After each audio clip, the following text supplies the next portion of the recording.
നിങ്ങൾ തമ്മിലുള്ള റൊമാൻറ്റിക് സീനൊക്കെ വന്നപ്പോ നാണം തോന്നിയോ? ചമ്മലൊക്കെ ഉണ്ടായോ? ഞാൻ കണ്ടില്ലല്ലോ. എന്നാലും അതിന്റെ വീഡിയോസ് ഒക്കെ കണ്ടില്ലേ മൊബൈലിലൊക്കെ പാട്ടൊക്കെ വന്നപ്പോ? ചമ്മലൊക്കെ ഉണ്ടോ? എന്തെങ്കിലും പറഞ്ഞോ ഇത്താ? ഇത്ത ഒന്നും പറഞ്ഞിട്ടില്ല. ഇത്താക്കൊക്കെ സന്തോഷമാണ്, കാണാൻ കാത്തിരിക്കുവാണ്. ഉപ്പയുടെ ലൈഫിൽ അനുഭവിച്ച ഈ ഒരു അനുഭവം, അതിനെ പറ്റിയിട്ടുള്ളത് മനസ്സിലാക്കിയത് ഏത് പ്രായത്തിലാണ്? ചെറിയ കുഞ്ഞായിരിക്കുമ്പോഴാണല്ലോ സംഭവം നടന്നത്. ഞാൻ നോവൽ ഇറങ്ങി കഴിഞ്ഞിട്ടാണ് ഇത് അറിയുന്നത്. നോവൽ വായിച്ചപ്പോഴാണ് സംഭവങ്ങളൊക്കെ. ആണല്ലേ? മക്കടുത്തൊന്നും പറഞ്ഞിട്ടൊന്നുമില്ല എല്ലാ സംഭവം. അപ്പൊ തോന്നിയിരുന്നോ എന്താ പറയാ, ഒരു മനുഷ്യന്റെ ലൈഫില് സംഭവിക്കാൻ പറ്റുന്നതിൽ ഏറ്റവും മോശമായ കാര്യങ്ങളെല്ലാം ഒരുപാട് കരഞ്ഞിട്ടുണ്ട്. അവനാദ്യം പിന്നെ വേറെ ഞാൻ നിന്നപ്പോഴും അവൻ പറയും നമുക്ക് ഇനി ഇവിടെ നിന്നാ മതി, എന്തിനാ ചോദിച്ചിട്ടുണ്ട്. ഇക്ക അവിടുന്ന് വലിയൊരു ഇത്രയും വലിയ ഇതിലും വലിയ മോശമായിട്ട് സംഭവിക്കാൻ ഒന്നുമില്ല. അത് കഴിഞ്ഞിട്ട് തിരിച്ചങ്ങോട്ട് പോവാനുണ്ടായ ഒരു കാരണവും അതിന് കിട്ടിയ ധൈര്യം എങ്ങനെയാണ്? അത് ഒരുപാട് വീഡിയോയിലൊക്കെ ഇതിനകത്തൊക്കെ ഞാൻ പറഞ്ഞിട്ടുള്ളതല്ലേ. പിന്നെ അതിനുള്ള ധൈര്യം കിട്ടിയെന്ന് പറഞ്ഞാൽ, പോകാനുള്ള ധൈര്യം കിട്ടിയെന്ന് പറഞ്ഞാൽ, ഞാൻ ആ പോകുമ്പോൾ 5 സെൻറ്റ് സ്ഥലമുള്ളത് വിറ്റിട്ടാണ് ആദ്യമായിട്ട് ഞാൻ പോകുന്നത്. അപ്പോൾ പോയിട്ട് ഒരു റിയാൽ പോലും എനിക്ക് അവിടെ നിന്ന് കിട്ടാതെ ഞാൻ തിരിച്ചു വന്നു. തിരിച്ചു വന്നപ്പോൾ മോന് നേരം 2 വയസ്സ് കഴിഞ്ഞു.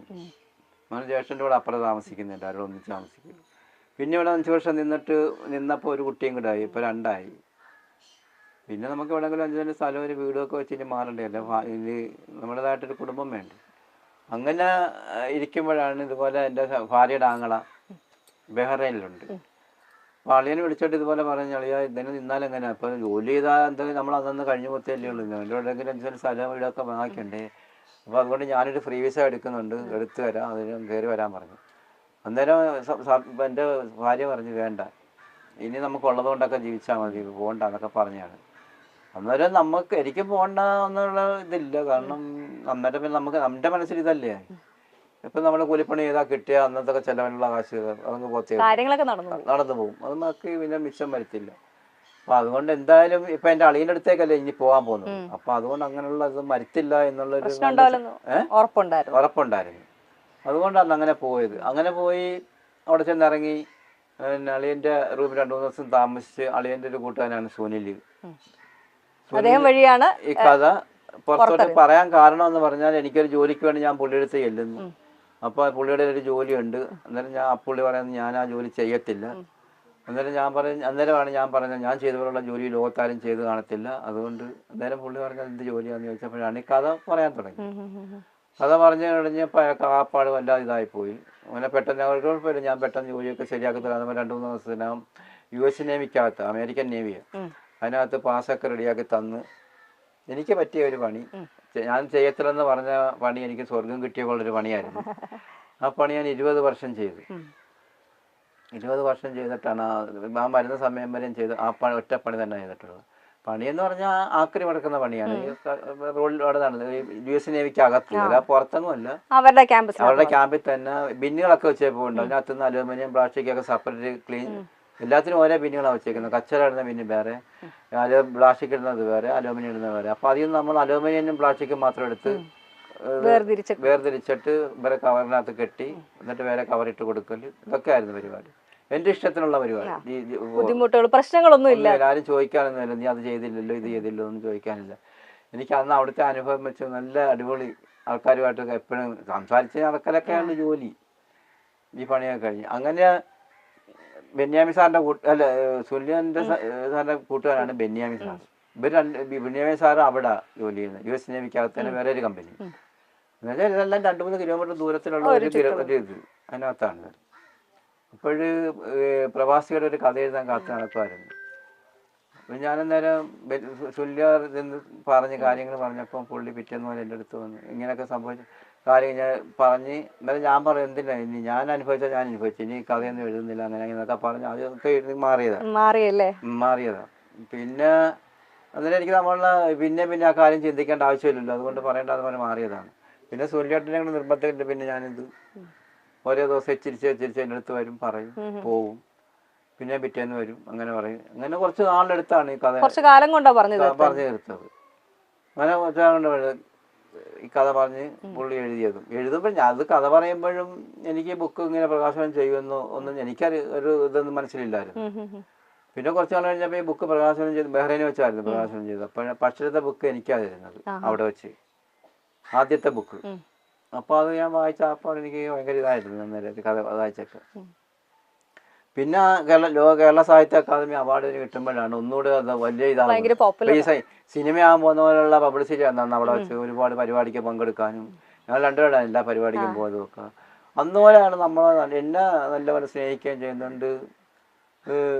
എല്ലാ കാര്യങ്ങളും ഞങ്ങൾ നമ്മളിലാണ് പറയുന്നതൊക്കെ. ഇവിടെ പരിപാടി ഉണ്ടെങ്കിൽ എന്നെയും കൊണ്ടാണ് പോകുന്നത്. ഏറ്റവും വലിയ വിഷമം ഈ ഒരു സൗഹൃദം തകർക്കാനുള്ളൊരു ശ്രമം നടക്കുമ്പോഴാണെന്ന് തോന്നുന്നു അല്ലേ? ഒരു മനസ്സിന് ഭയങ്കര വിഷമം. ഇപ്പം ഞങ്ങൾ വരുന്ന സമയത്തും ഇക്കൊക്കെ ഒരു ഭയങ്കര ടെൻഷൻ ഉണ്ടായിരുന്നു, നമ്മൾ പ്രശ്നങ്ങളിലേക്കാണോ ഈ ഇന്റർവ്യൂവും പോകുന്നതെന്ന് അറിയാൻ അല്ലേ? ഇല്ല, നമ്മളിപ്പോ ഇപ്പോൾ ഒരു 10-300 യൂട്യൂബുകാരെയും ചാനലുകാരും എല്ലാവരും എനിക്ക് വന്നത് ഒരു ഇപ്പോഴാണ് ഇത് നിർത്തുന്നത്. മറ്റേന്ന് പറഞ്ഞാൽ ഇവിടെ അടുത്തടുത്തൊക്കെ ചോദിച്ചു നോക്ക്, ഇവിടെ അവിടെ പടിഞ്ഞാറൊക്കെ മൊത്തം ആണ് ഈ ഒരു യൂട്യൂബുകാരും ചാനലുകാരും ഇങ്ങനെ വന്ന്. നമ്മൾ ആരെയും ഇതുവരെ വെറുപ്പിച്ച് വിട്ടിട്ടില്ല. എല്ലായിടത്തും നമ്മുടെ അനുഭവങ്ങളെ കുറിച്ച് പറഞ്ഞിട്ടുണ്ട്. നിങ്ങളൊക്കെ കേട്ട് കാണുമായിരിക്കും. അപ്പൊ അല്ലാതെ നമുക്കൊരു വൈരാഗ്യവും മറ്റേതൊന്നും ഇല്ല. അവരുടെ അടുത്ത് പറയുന്ന കാര്യങ്ങൾ നമ്മൾ പറഞ്ഞു കൊടുക്കുന്നു, പിന്നെ പോകുന്നു. പിന്നെ ഇപ്പം ഇങ്ങനെയൊക്കെയുള്ള സംഭവങ്ങളൊക്കെ നടക്കുന്നത്. അന്നേരം പിന്നെ ഇപ്പൊ പടമൊക്കെ ഇറങ്ങി ഇതൊക്കെ ആയി വരുന്നത്. പിന്നെ ഇനി ഇന്റർവ്യൂ എന്തിനെ കൊടുത്തിട്ടൊന്നും ഇനി കാര്യമില്ല. ഇന്റർവ്യൂ എടുത്തതുകൊണ്ടാണ് കുറച്ചൊക്കെ ഇത് എല്ലാവരും അറിയാനും പറ്റും, ഇപ്പം നല്ല രീതിയിൽ ഓടാനും എല്ലാം കാരണം.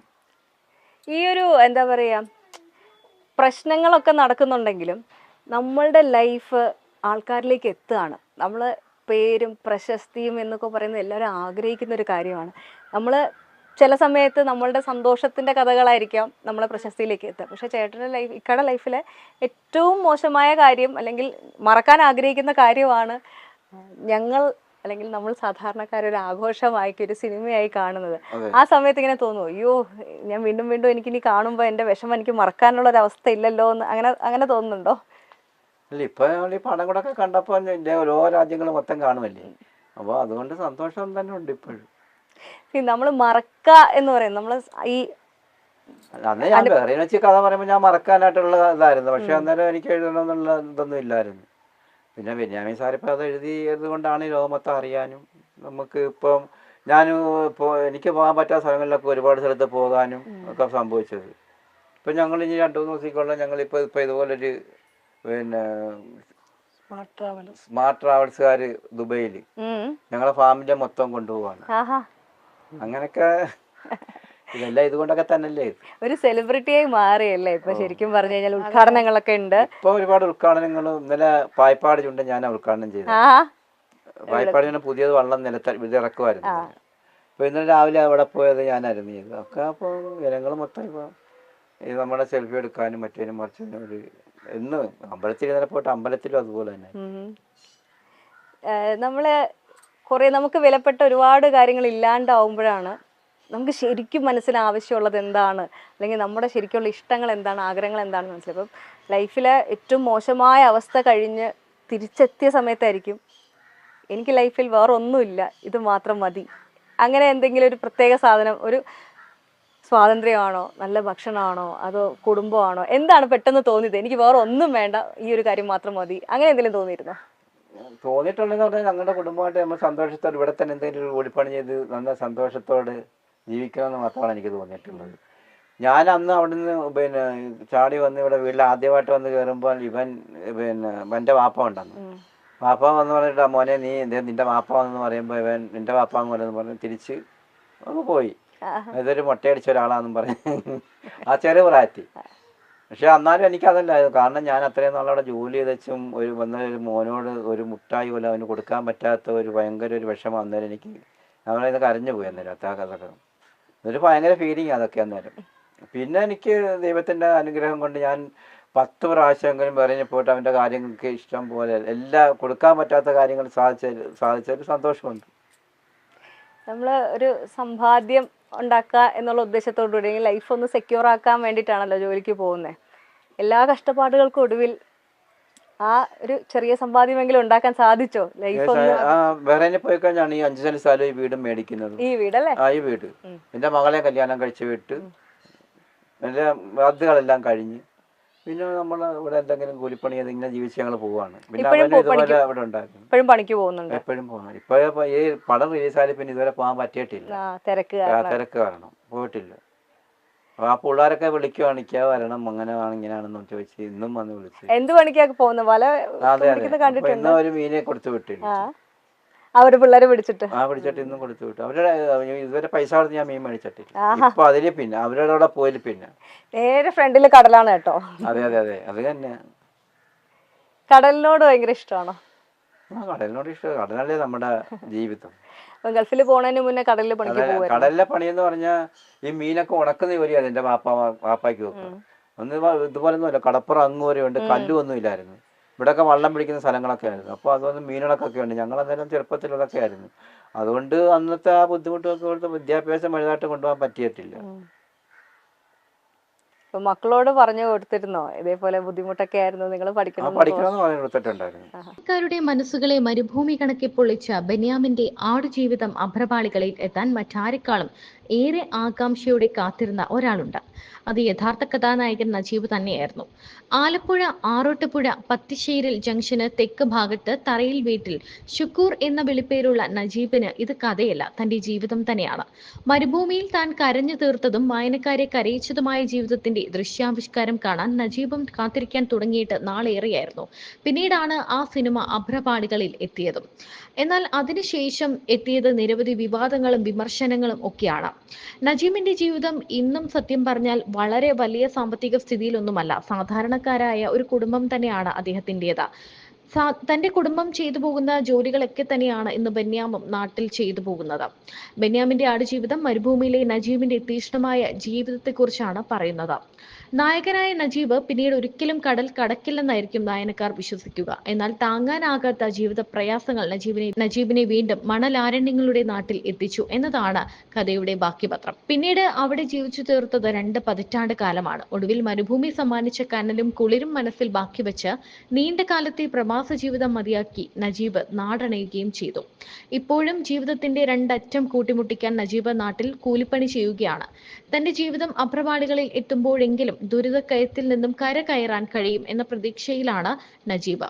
പ്രവാസ ജീവിതത്തിലേക്ക് കാലെടുത്തു വെച്ച് സൗദി അറേബ്യയിൽ 2 വർഷത്തിലേറെ കാലം അനുഭവിച്ചു തീർത്ത ആടുജീവിതം മനസ്സിന്റെ വിങ്ങലായി ഇന്നും അവശേഷിക്കുമ്പോൾ, 2ാം ഘട്ടത്തിൽ ബഹ്റൈനിൽ കഴിഞ്ഞ 2 പതിറ്റാണ്ട് മനസ്സിന് കുളിരാണ് സമ്മാനിച്ചതെന്നാണ് നജീബ് പറയുന്നത്. അവിടെ വെച്ചാണ് ബെന്യാമിൻ തന്റെ ജീവിതകഥ പകർത്തുന്നത്. കഥയ്ക്ക് ശേഷം ചുട്ടുപൊള്ളുന്ന പ്രവാസ ജീവിതത്തിലേക്ക് എടുത്തെറിയപ്പെട്ട നൂറുകണക്കിന് ഹതഭാഗ്യരുടെ പ്രതീകമായി നജീബ് മാറി. എന്നാൽ ഈ കഥയിലെ പല സാധനങ്ങളും പല കഥകളും തന്റെ യഥാർത്ഥ ജീവിതത്തിൽ നടന്നതല്ല എന്ന വസ്തുത കൂടി നജീബ് തുറന്നു പറയുന്നുണ്ട്. കഥാകാരന്റെ ഭാവനയും ഇതിൽ ഉൾപ്പെടുത്തിയിട്ടുണ്ട്.